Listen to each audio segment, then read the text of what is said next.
ప్రభునందు ప్రియులారా, ప్రభువు నామమున మీకు వందనములు. ఈరోజు దేవుని యొక్క వాక్య ధ్యానము రోమీయులకు రాసిన పత్రిక 1వ అధ్యాయము 28వ వచనము. వారు తమ మనస్సులో దేవునికి చోటి ఎన్నొల్లకపోయిరు గనుక చేయరాని కార్యములు చేయుటకు దేవుడు భ్రష్ట మనస్సుకు వారిని అప్పగించెను.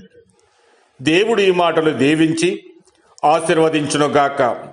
గమనించండి ప్రియులారా, మనుషుడు పాపాన్ని ఎంచుకుంటూ దేవునిని తిరస్కరిస్తూ ముందుకు సాగినప్పుడు దేవుడు మనిషి మనస్సును తన కృప నుండి తొలగించి భ్రష్ట మనస్సుకి అప్పగిస్తాడు.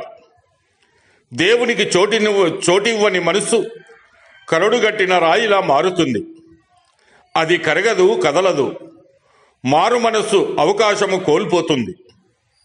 అలాంటి మనస్సు పాపమునకు నివాసమవుతుంది, వినాశనానికి దారితీస్తుంది. రోగము మొదట నొప్పి చూపదు. మందులు ఆలస్యమైతే రోగము ముదిరిపోతుంది. ఒకసారి మందులకు లొంగని స్థాయికి చేరితే మరణము తప్పదు. పాపము కూడా అంతే. శిక్ష వెంటనే రాకపోతే మనిషి భయము విడిచి హృదయపూర్వకముగా పాపము చేస్తాడు.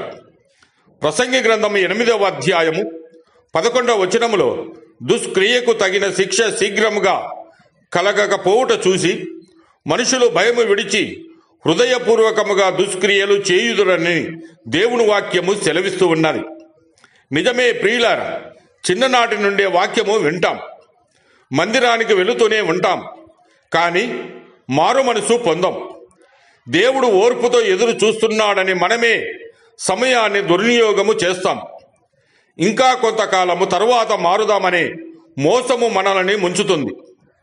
అన్యజనులకు మాదిరిగా ఉండవలసిన వారు అన్యజనుల కంటే ఘోరముగా మారితే శిక్ష తప్పదు.